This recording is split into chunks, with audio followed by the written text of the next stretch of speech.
Formula है budget बढ़ने का। तो हम सब लोग जब बैठे हुए थे तो मैंने उन सारे तर्कों को खारिज करते हुए तिवारी जी से कहा कि मैंने कहा देखो हमको दो चीजों पर स्ट्रेस करना चाहिए। एक तो मैंने कहा कि हम पूरे देश को और एक तो हम पर्यावरण की रक्षा कर रहे हैं, दूसरे सब लोगों को जो जीवन के लिए बहुत जरूरी है पानी देने का काम कर रहे हैं। आप ही कहेंगे हमने पीडब्ल्यूडी में इतना खर्च किया, इसका 10% बढ़ा दीजिए। मैंने कहा वो नहीं बढ़ने वाला।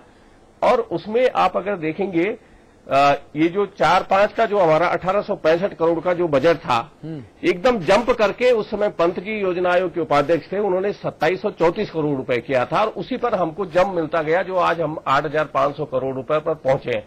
लेकिन उसको बढ़ाने से फायदा क्या है? अगर आप 8200 करोड़ में से 5000 करोड़ खर्च नहीं कर पा रहे हैं तो मेरे ख्याल से वो बेमानी है कि हम ये दिखा दें कि साहब हम केंद्र सरकार का भी हम आभार व्यक्त कर दें, राज्य सरकार का भी कर दें और मुख्यमंत्री का भी कर दें। अगर वो सही ढंग से पैसा खर्च नहीं होता है तो मेरे ख्याल से उसका कोई लाभ नहीं। बड़ी साफागोई से बात करी है उपाध्याय जी ने। नहीं, आजकल उपाध्याय जी बड़े साफागोई से बात कर भी रहे हैं। मैं हमेशा ही करता हूं अतुल जी। जी चौहान साहब जी। वैसे किशोर भाई ने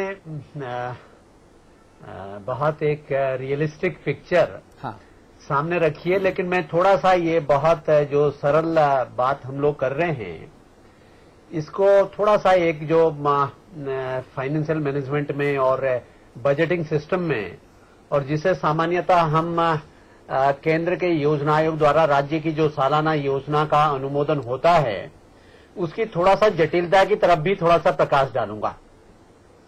अधिकांश लोग ये समझ बैठते हैं कि शायद वहां से 8500 करोड़ रुपए का एक थैला मिलेगा और ये राज्य में बैठे हुए तमाम सारे लोग अपनी अस्थि ने चढ़ा करके कहेंगे कि अब हम इसको बांटते हैं। ऐसा तो होता नहीं है। जो योजना का अनुमोदन होता है उसके साथ तमाम सारे राइडर्स होते हैं और तमाम सारे इनपुट्स हैं, तमाम सारे इंग्रेडिएंट्स है। जो योजना का आकार अनुमोदन होता है उसमें तमाम सारे फाइनेंशियल प्रोविजंस है, तमाम सारे लोन्स हैं, तमाम सारे जो रिसोर्स मोबिलाइजेशन का है वो तमाम सारा काम होता है।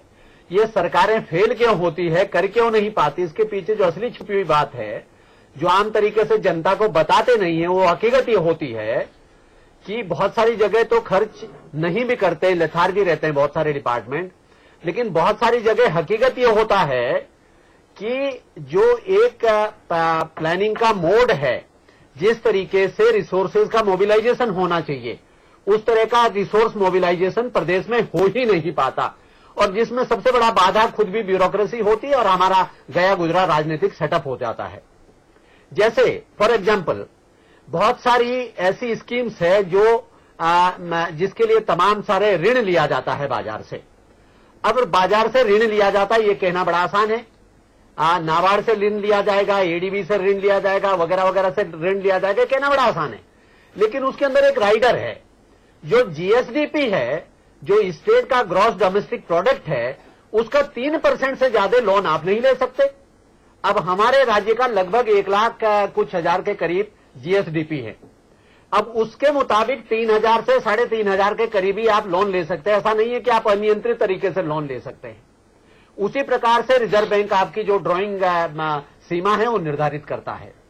तो ये तमाम सारे कारण हैं जिसको तमाम सारा चूंकि हम काम करते नहीं हैं साल भर, ये तो तब अचीव किया जा सकता है इस टारगेट को जब योजना वर्ष के फ्रॉम द डे वन हम स्ट्रीमलाइन कर बैठे सिस्टम को और हमारी बड़ी दृष्टि साफ हो और हम कहें कि हमारा कौन सा कंपोनेंट हमारा योजना का किस तरीके से है, सोशल सेक्टर की स्कीम्स की हमारी क्या है, वाटर सेक्टर की स्कीम्स की हमारी क्या है, सोशल वेलफेयर की स्कीम्स की हमारी क्या है, एजुकेशन के सेक्टर में क्या है, उसमें सेंट्रल कंपोनेंट क्या है, सेंट्रल स्पॉन्सर्ड स्कीम्स क्या है, स्टेट कंपोनेंट उसके अंदर क्या जाना है, उसके अंदर लोन का बाजार से हमें कहां से लोन लेना है, कहां पर हमें कोई बॉन्ड फ्लोट करना है, कहां पर हमें क्या करना है। तो ये तमाम सारी चीजें इतनी सरल नहीं होती है जितनी दिखती है।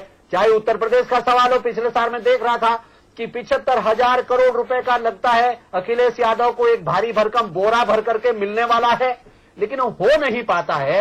यहां पर क्या है, अब मैं उत्तराखंड के संदर्भ में आपको बताता हूं। कई बार मैं चर्चाएं सुनता हूं, मुझे बड़ा कुंठा होती इस बात को।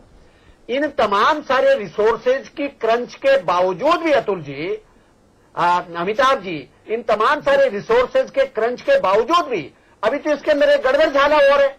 तमाम सारे विभाग हैं जो पैसे को ड्रॉ करके रख लेते हैं, वो पैसे को कहीं ना कहीं पीएलए में डाल देते हैं, जिसको फाइनेंस के टर्म्स में कहा जाता है पार्किंग ऑफ फंड्स।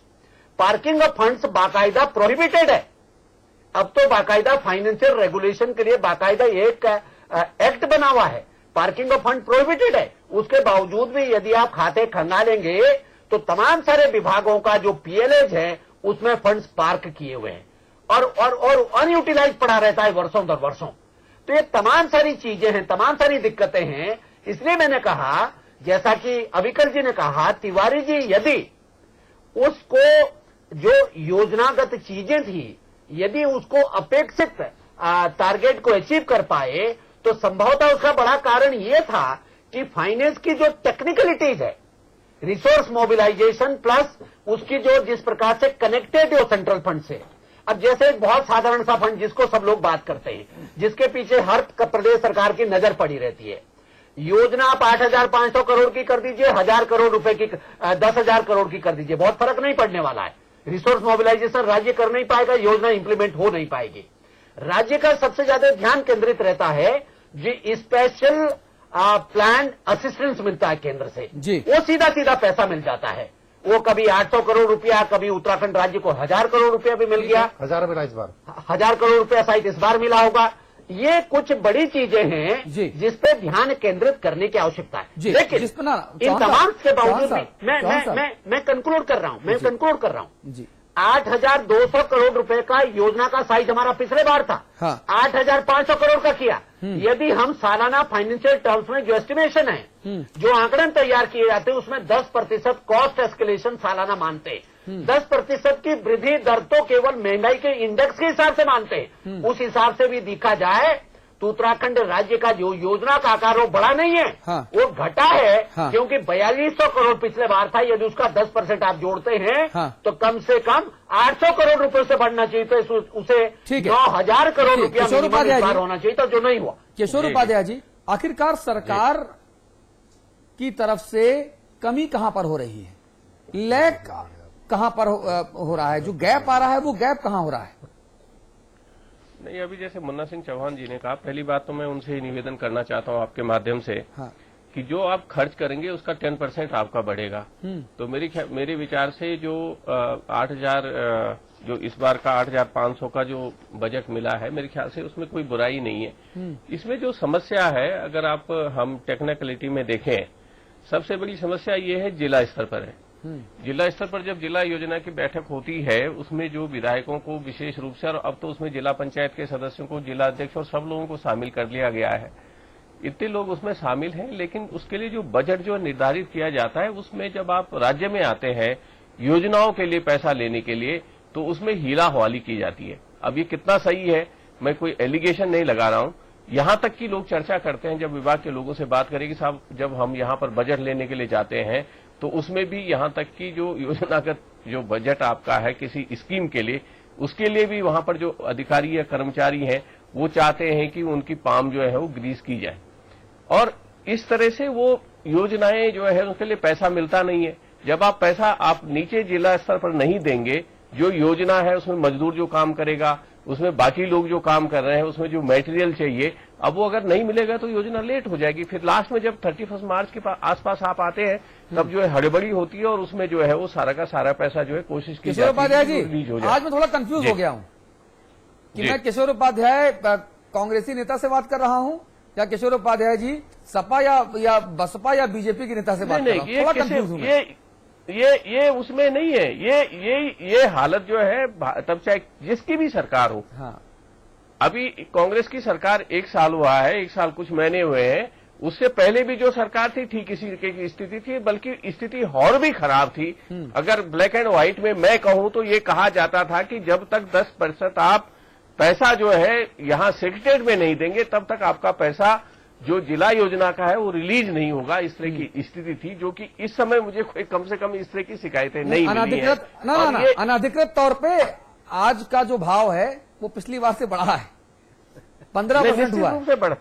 निश्चित रूप से बड़ा होगा, क्योंकि जो है महंगाई भी बढ़ी है। आपकी सरकार ने तो जितना खर्च किया वो आकर उपाध्याय साहब, उपाध्याय साहब बहुत खूब।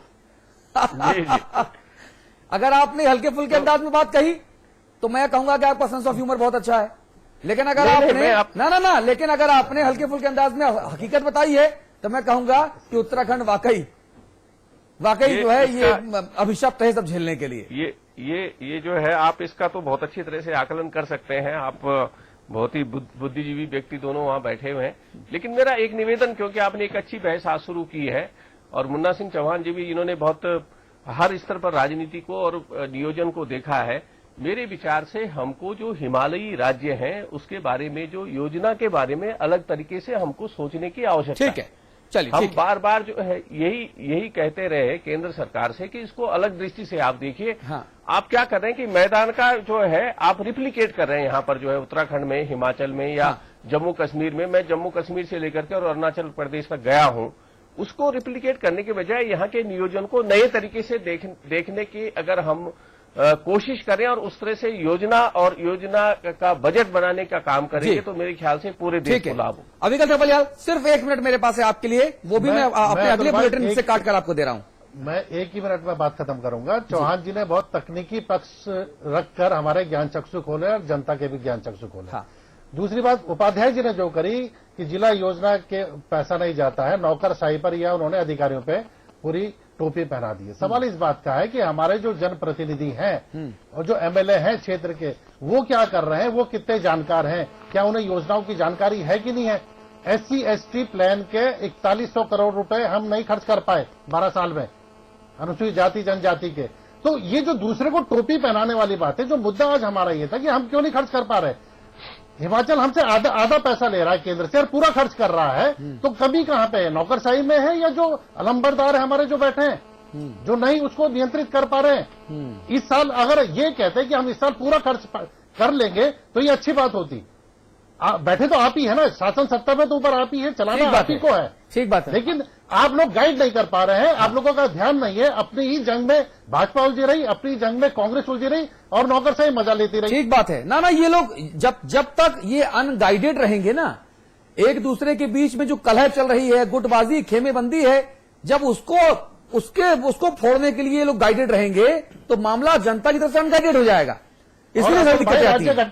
अतुल भाई, राज्य गठन के बाद एक घाटा और हमें यह हुआ कि जो ग्राम प्रधान के लायक नहीं था वो गलती से एमएलए बन गया, वो गलती से मिनिस्टर भी बन गया गठबंधन की राजनीति में। उसको ABCD नहीं पता है कि क्या करना है। अमिताभ जी, कमाई का वो ध्यान रख रहा है और विदेश यात्राओं का। ठीक बात अमिताभ जी। देखिए, ये बहस इस बात से कोई बहुत हल नहीं निकलता कि कौन कितना ले आया। हाँ, 5025 करोड़ ले आए, 5028 करोड़ ले आए, तो ना तो मेरी निगाह में 25 वाला कोई कमजोर हो गया, ना 28 वाला सिकंदर हो गया। मूल बात यह है कि विकास कितना हुआ, ये किस लिए योजना का आवंटन है, किस लिए पैसा है। विकास होगा तो सबको दिखेगा। ये कागजों वाला खेल रिजल्ट नहीं देता। 31 मार्च का फंडा हर आदमी को पता है, जो राजनीति करता है वो भी, और जो सरकार में बाबू है उसको भी पता है कि 31 मार्च को ट्रेजरी पूरी रात खुली रहती है।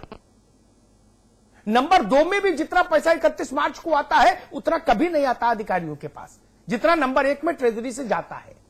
दोनों बातें उस दिन एक साथ लक्ष्मी बरसती है, आवक जावक दोनों में। एक व्यवहारिक उपाय बताता हूं।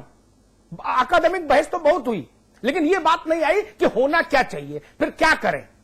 मेरी बुद्धि जितनी सामान्य छोटी बुद्धि है, एक व्यवहारिक उपाय मेरी समझ आता है जहां नियंत्रण लगे इन बेलगाम दौड़ते घोड़ों पर, अनगाइडेड मिसाइलों पर जो यत्र तत्र सर्वत्र गिरती हैं कहीं भी जाकर। यह व्यवस्था होनी चाहिए वैधानिक तौर पर बाध्यता के साथ कि 25% हिस्सा हर 3 महीने में खर्च होगा बजट का। यह व्यवस्था करिए। किसी के विवेक और विशेषाधिकार पर इतना भरोसा करके तो हिंदुस्तान ने देख लिया ना 65 बरस में। जब आपके पास विवेक ही नहीं तो विवेकाधिकार फिर किस लिए मांगते हैं। आप 25% हर तिमाही खर्च कीजिए, 100% खर्च हो जाएगा। बहुत डूबेगी भैंस पानी में जाएगी तो कितनी जाएगी, इतनी जाएगी, 25% ही ना जाएगा आखिरी 3 महीने का। 75 तो खर्च होगा, लेकिन यह स्थिति मुझे स्वीकार्य नहीं। 11 महीने में 20% और 31 दिन में 80%। ये जो कौतुक है ना, ये बंद करिए। और एक बात नरेंद्र तिवारी की हुई, नरेंद्र तिवारी जी पर एक बात जरूर कहूंगा। उत्तराखंड में नरेंद्र तिवारी ने बहुत अच्छी सरकार चलाई। जो विकास, अवस्थापनागत विकास दिखता है उत्तराखंड में, वो